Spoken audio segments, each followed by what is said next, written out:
My name is Mary D. Liberty, and I am 32 years old.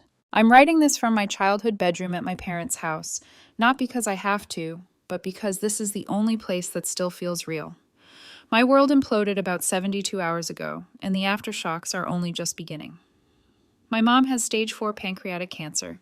She's been fighting it for almost a year, chemo after chemo, appointment after appointment, but on Tuesday we got the call no one is ever ready for.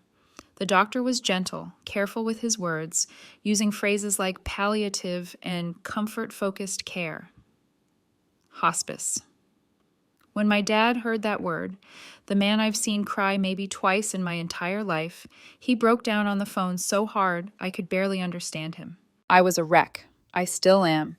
I sat in my home office staring at the wall, tears slipping down my face without any sound, trying to process the idea that we were no longer talking about fighting, but about saying goodbye.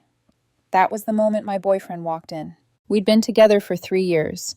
He lived with me in my condo, the place I bought years before I ever met him. When my mom was first diagnosed, his reaction had been polite, sympathetic for a day or two, then annoyed that I wasn't bouncing back fast enough. Our relationship had been strained for weeks because grief doesn't come with an off switch. I wasn't fun. I wasn't flirty. I wasn't planning cute date nights. I was barely functioning. We had a trip to Vegas planned for that weekend. It was for his 30th birthday, something he'd hyped for months. Non-refundable flights on my card, a suite at a high-end hotel, dinner reservations, shows, all of it paid for by me, like usual.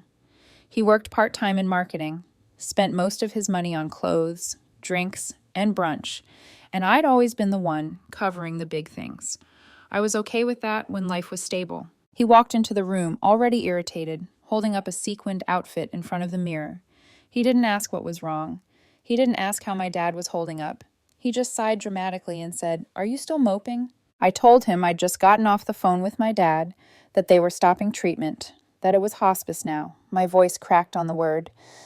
He let out a long, theatrical sigh, the kind you use when your coffee order is wrong. He said he knew it was sad, that he got it, but we were supposed to be packing. His birthday was in 2 days. He'd been looking forward to this for months. I just stared at him, my brain struggling to catch up to the cruelty of what I was hearing. Then he said it, calmly, clearly, like it was the most reasonable thing in the world. "Seriously, stop crying about your mom's cancer. You're ruining my Vegas vibe." I will never forget those words, ruining his Vegas vibe. Something in me went quiet, not angry, not explosive, just silent. Like a circuit breaker flipped and shut everything off. The grief, the shock, the sadness all was collapsed into a single, cold clarity. I looked at him, my eyes probably red and hollow, and said, "You're right." My voice was flat, controlled. He blinked, surprised by the lack of a fight. Then he smiled, satisfied, and patted my shoulder like I was a child who'd finally learned her lesson.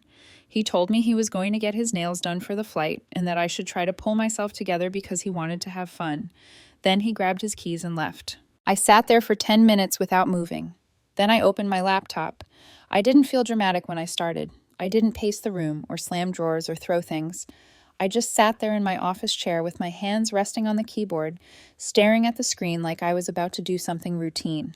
That's what grief does when it finally turns into clarity. It makes you calm in a way that scares you later. Step 1 was the trip. I logged into the airline website, pulled up our booking. The tickets were non-refundable, but convertible into a travel credit in the name of the original purchaser, me. I clicked cancel reservation. In less than a minute, the confirmation popped up and a $1,200 credit was added to my account. No fireworks, just a receipt and a quiet sense of control returning to my hands. Next was the hotel. I canceled the remaining nights. I ate the $400 deposit without blinking. It was worth it. There's a certain kind of peace you can't put a price tag on, and I'd already paid far more than that in stress and humiliation. Step 2 was the finances. He was an authorized user on my Platinum card, the one he used for everything. Birthday outfits, nails, drinks, Starbucks, the kind of little purchases that add up when you're not the one paying. I clicked into the account, found his name, and selected Deactivate Authorized User. A little box asked for a reason. I typed, no longer authorized. Then I hit done. I hit. Step 3 was the home. It was my condo. I bought it 5 years before I met him. His name was on nothing. Not the mortgage, not the utilities, not a lease, because there was no lease. He was a long-term guest, and his stay was over. I called a 24-hour locksmith and told him I needed an emergency rekey, that I had a security compromise. He said he could be there within an hour. Step 4 was the part I couldn't do alone. I couldn't look at his things without my stomach twisting, because for 3 years I'd let this man share space in my life, in my home, in my future. So I called my sister Maya. She lives 10 minutes away and has never had patience for entitlement. I told her what happened, the hospice call, the Vegas line. The way he spoke to me like my mother dying was an inconvenience to his weekend plans. The curse words she unleashed made me snort despite myself. Then she said, "I'm coming over with boxes and wine, and you are not lifting a finger for him." By the time the locksmith arrived around 8:30, Maya was already in my living room, moving like a tornado, with purpose. She packed his things with a kind of furious precision that was almost comforting. Shoes, toiletries, clothes still on hangers. She didn't fold anything neatly. She didn't need to. She just needed it out. Every time she found something expensive I'd paid for, she muttered under her breath like she was naming evidence. The locks were changed by 9. Maya tipped the building super $100 to move everything into the secured storage unit in the basement, 28 boxes and 4 suitcases. She took pictures of every box, every label, every corner of the unit because she's smart like that. Then she pointed at me and said, "Go to Mom and Dad. Now. You're not sleeping here tonight." So I drove to my parents' house. I walked into the living room and saw my mom lying there, smaller than I remembered, her skin pale, her breathing shallow. I sat beside her and held her hand until she fell asleep. For the first time since Tuesday, I cried again for the right reasons. Not because a man was disappointed about Vegas, because my mother was dying. I fell asleep on the couch and woke up to my phone buzzing at 6:45 the next morning. His name flashed across the screen over and over. I let it ring, again, again, again. On the 6th call, I answered and put it on speaker because my dad and Maya were both in the kitchen, coffee in hand, watching me like they already knew what was coming. The hysteria hit my ears immediately. Airport announcements blared in the background. Mary, what did you do? My ticket is gone." The woman at the counter said the reservation was canceled. She said I'm not on the flight. I took a slow sip of coffee. "That's correct," I said. "I canceled the trip." There was a stunned silence, like his brain couldn't process the idea that I was allowed to do that. Then his voice shot up. "You what? My birthday. My Vegas trip. You can't do that. I'm at the airport. I tried to buy a new ticket and my card got declined. My card, Mary, the one you gave me. It declined at Starbucks and the ticket counter. What is going on?" "I deactivated your authorized user card," I said, still calm. "It's my account. I'm not paying for things anymore." The silence that followed was sharp, whistling, like pressure escaping a sealed room. Then came a shriek that probably made nearby TSA agents look up. He started calling me names, promising he was coming back to the condo, promising I would pay, promising I'd regret it. I waited until he ran out of breath. "Don't bother," I said. "The locks are changed." His voice cracked. "You what?" "The locks are changed," I repeated.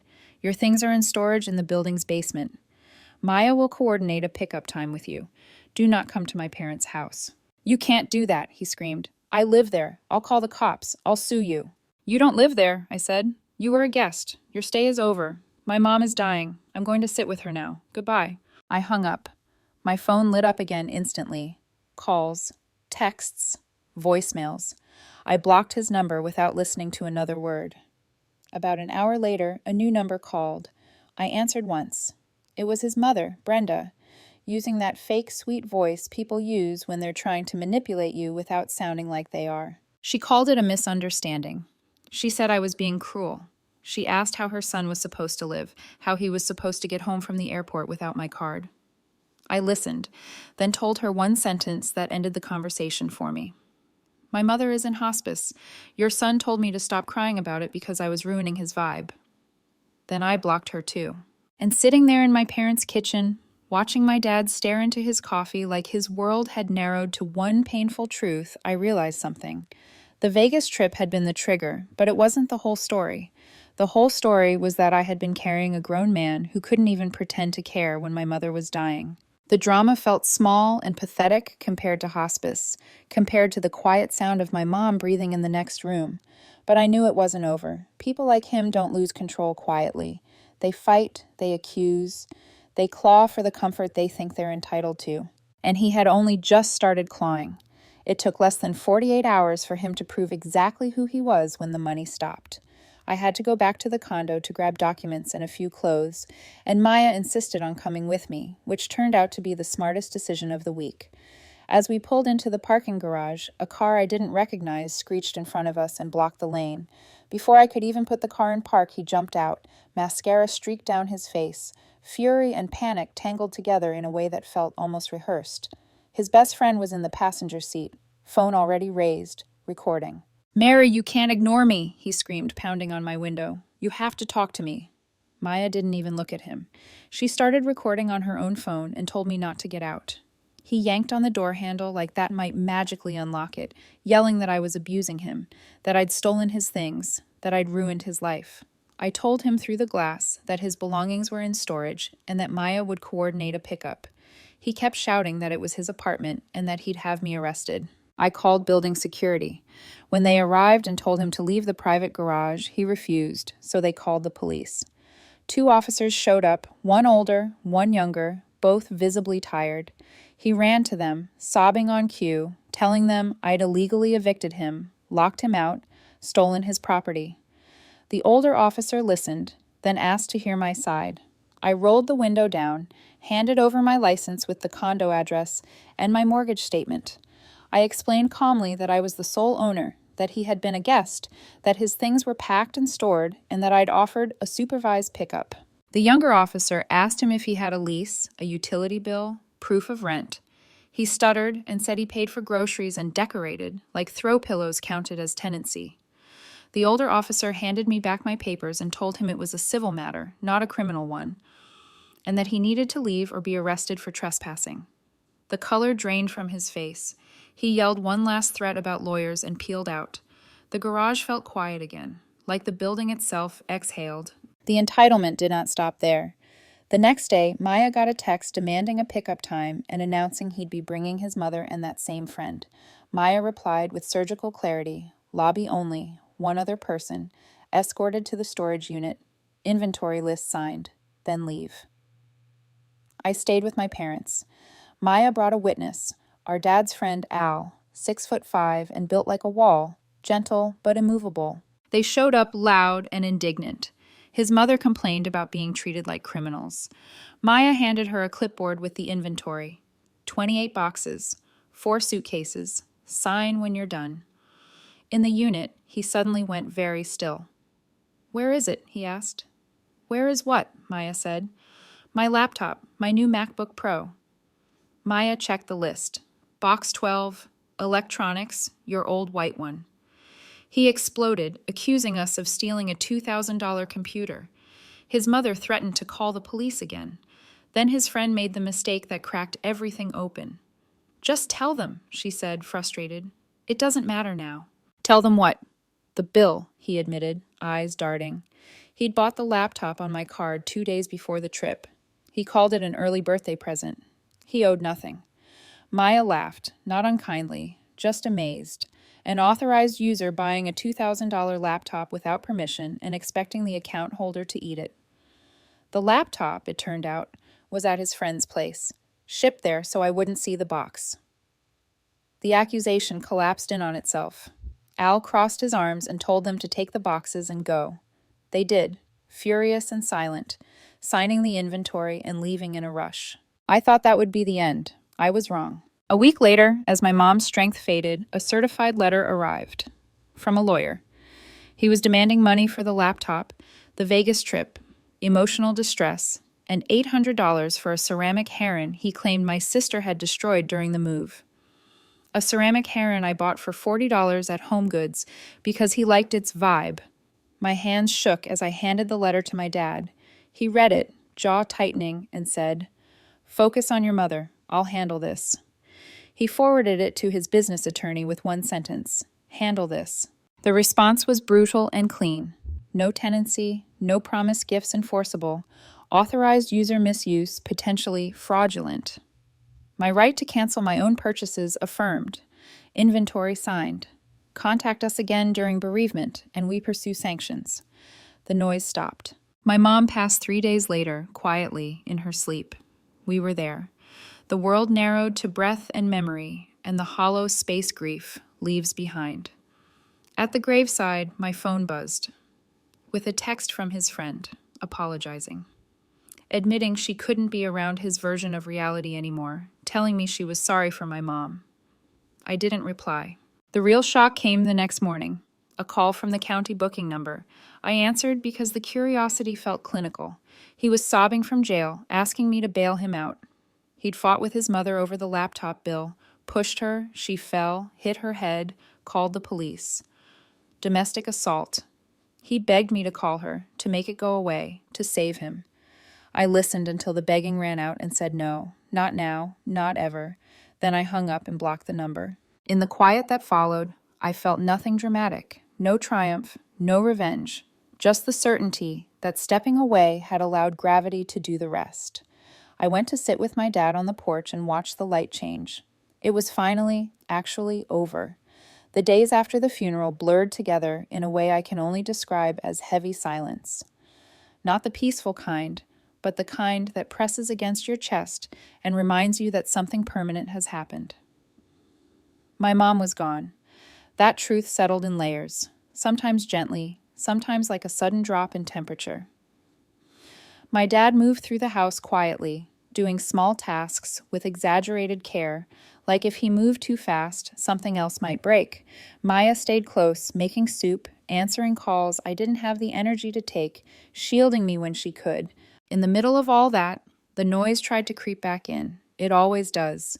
Grief seems to attract entitlement like blood in water. A few days after we buried my mom, another letter arrived. This one wasn't dramatic. No threats in bold font, no inflated demands. It was shorter, colder, written in the kind of legal language meant to intimidate by sounding reasonable. He was still trying, still insisting there had been promises, still framing himself as the wronged party, still pretending context didn't exist. I didn't read past the first paragraph. I handed it to my dad and went to sit outside. He didn't even sigh this time. He just folded the letter once and put it in a drawer like you'd put away junk mail. What struck me most wasn't the persistence. It was the timing. My mother had just died, and he was still trying to extract something from me. Money, attention, validation, control. It finally clicked that this wasn't about Vegas or a laptop or a condo. It was about access. He had lost it, and he couldn't stand that. A week later, Maya told me there'd been movement. Apparently, his mother had refused to testify against him, but the district attorney pushed the charge through anyway, based on the police report and injuries. The domestic assault was reduced, but it stuck. Probation, mandatory anger management, a permanent record that would follow him into every job application, every background check. Consequences, slow and unglamorous, but real. I didn't feel satisfied. I didn't feel vindicated. I felt tired. Then came the small claims filing. Yes, even after everything, even after the arrest, even after my mom's death, he filed it. The MacBook, the Vegas trip, the heron, all of it, dragged into a courtroom like props in a performance he refused to end. When the notice came, I sat at my kitchen table and stared at it for a long time. My first instinct was dread, not fear, just the exhaustion of realizing I'd have to speak his name out loud again. Then that instinct passed. I put together a binder, not out of spite, out of clarity.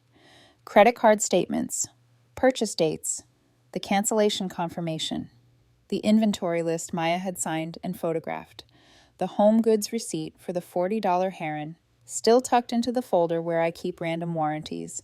I didn't need a lawyer for this. I needed facts. The morning of the hearing, I wore a simple suit and tied my hair back. I felt calm in a way that surprised me. He sat at the other table with his mother, looking smaller than I remembered, angry and brittle at the same time. When it was his turn, he spoke like he'd practiced. He talked about betrayal, promises, control. He never mentioned my mom, not once. When it was my turn, I told the truth. I said this wasn't about rage. It was about a breaking point.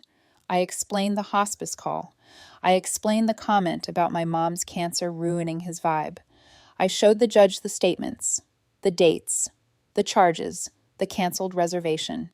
I held up the home goods box for the heron and watched the judge's expression change. The room went very quiet. By the time it was over, there was nothing left to argue. Case dismissed, with prejudice. The judge looked at me and said he was sorry for my loss. I nodded and thanked him. Outside the courtroom, his mother started shouting, calling me names that didn't even sting anymore. I walked past them without stopping. That afternoon, I went back to my parents' house and sat with my dad in the living room. We didn't talk about the case. We talked about my mom, about the way she used to hum while cooking, about how she liked her coffee, about the things that mattered. For the first time since all of this began, I felt like the noise was finally fading for good. 6 months have passed. Life doesn't snap back into place after something like this. It settles, slowly, unevenly. The grief for my mom is still there, but it's changed shape. It's no longer a raw wound that steals my breath without warning. It's more like a scar I carry quietly, something that reminds me of who I loved and what I survived. My dad and I have grown closer than I ever expected. We have dinner together every Sunday now, just the two of us most weeks. Sometimes Maya joins. We don't talk about the chaos unless one of us needs to. Mostly we talk about ordinary things, recipes my mom used to make, shows we're watching, small plans for the future. There's comfort in the ordinary. It feels earned. I hadn't planned on writing anything more about what happened, but the last chapter closed itself in such a perfectly pathetic way that it felt like punctuation. The domestic assault charge against him didn't disappear the way he'd assumed it would. It was reduced, yes, but it stuck. Probation. Mandatory anger management. His mother refused to testify, but the state pushed it through based on the 911 call and her injuries. Consequences don't care about excuses, and for the first time in his life, there was no one willing or able to clean up the mess for him. And then there was the small claims court case. Yes, even after everything, he actually went through with it. Different lawyer this time, cheaper suit, same sense of entitlement. He dropped the illegal eviction and emotional distress claims, probably after someone finally explained reality to him, but he still sued for the MacBook, the Vegas trip, and the ceramic heron. I showed up alone with my binder. He showed up with his mother. His former best friend was nowhere in sight. I heard later she'd moved 2 states away just to put distance between herself and his orbit. When the judge called our case, he went first. He told a story about being controlled, about promises made and broken, about a birthday ruined by my, outburst. He spoke like someone who'd rehearsed sympathy in the mirror. He never once mentioned my mom. Not her illness, not hospice, not the timing. Silence can be louder than lies. When it was my turn, I didn't raise my voice. I didn't embellish. I laid the binder on the table and walked the judge through it piece by piece. The credit card statements showing I'd paid thousands in the months leading up to the trip. The unauthorized charge for the laptop made 2 days before the flight. The cancellation confirmation showing I was the purchaser. The inventory list signed and witnessed. Then the home goods box, $40. Blue glazed ceramic heron. The judge picked it up, turned it over, and sighed. He looked at him for a long moment before speaking. He said this case was dismissed with prejudice. He said the court would not be used to punish someone for setting boundaries during a family medical crisis. He said attempting to profit from another person's grief was unacceptable. Then he looked at me and told me he was deeply sorry for my loss. Outside the courtroom, his mother started screaming. She called me a monster. She said I humiliated her son. She said I lied. I didn't respond. I didn't even slow down. I walked past them and out into the sunlight, feeling nothing at all. Later, through a mutual acquaintance, I heard how it all landed. He was working as a cashier at a craft store now. His wages were being garnished, partly for the damage he'd done during the fight with his mother, partly for legal fees. He still told anyone who'd listen that I'd ruined his life, that I used my mom's illness as an excuse to abandon him. People who knew him well enough nodded politely and changed the subject. My life isn't a movie. There's no triumphant soundtrack. I still miss my mom every day. There are moments when something small will hit me, the smell of her perfume, a song she loved, and I'll have to sit down and let it pass. Healing doesn't mean forgetting. It means learning how to live with the truth. My condo is quiet now, peaceful. It feels like mine again. I've started thinking about dating, not because I'm lonely, but because I'm no longer afraid of choosing wrong out of obligation. I move slower. I pay attention. I listen to what people say when they think I'm not watching. The revenge everyone expects never really happened. I didn't orchestrate a downfall. I didn't set traps. I just dropped the rope. I stopped cushioning someone from the consequences of their own choices, and gravity did the rest. Sometimes the most powerful thing you can do is step aside and let people become exactly who they've always been. I did that, and for the first time in a very long time, I'm free.